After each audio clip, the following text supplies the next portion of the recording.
bullies wherever he sees them, which means he sometimes picks fights kind of at inopportune times.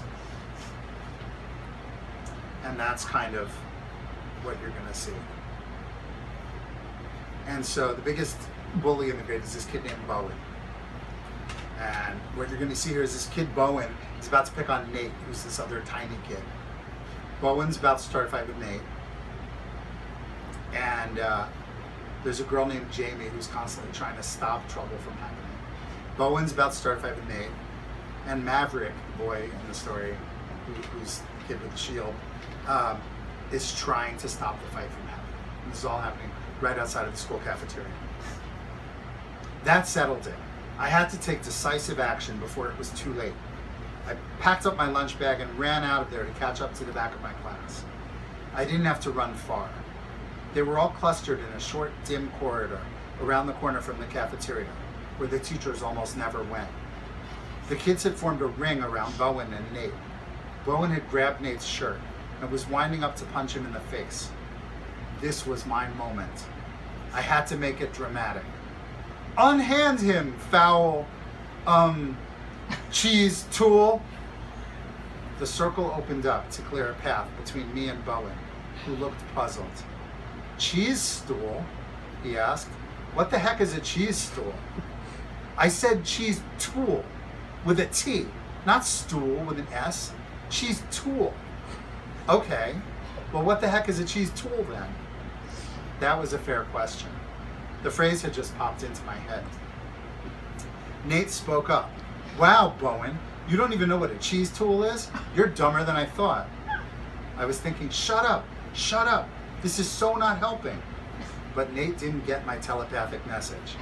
A cheese tool, Nate said, as though he were lecturing our class on vocabulary terms, is the little plastic rectangle that comes in a packet of cheese and crackers.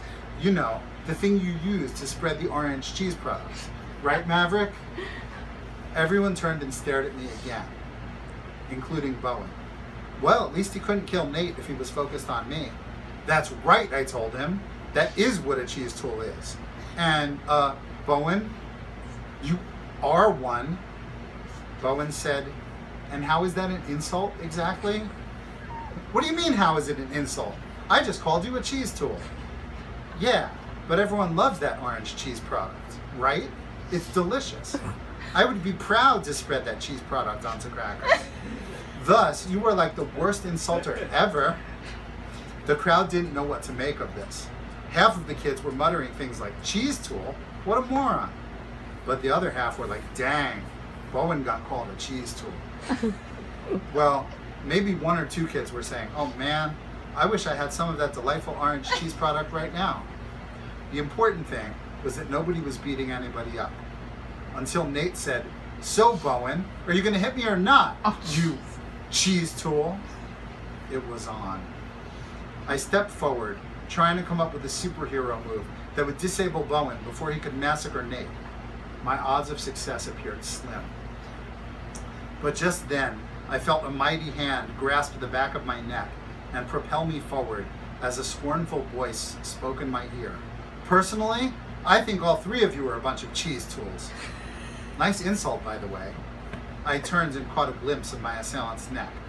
I was in the iron grip of Jamie Thompson. Thank you, I squeaked as she shoved me hard into Bowen and Nate. You're going to get our whole class in trouble. Did you ever stop and think about that? I shook my head. I was pretty sure Bowen and Nate must have shaken their heads too. However, of course Bowen also had to say something. But, Jamie cut him off. But what? What do you think is going to happen in about 2 minutes when the late bell rings and none of us are in class? Somebody's going to call Mr. Overby, and then we're all going to get in trouble, just because you three boneheads couldn't control yourselves.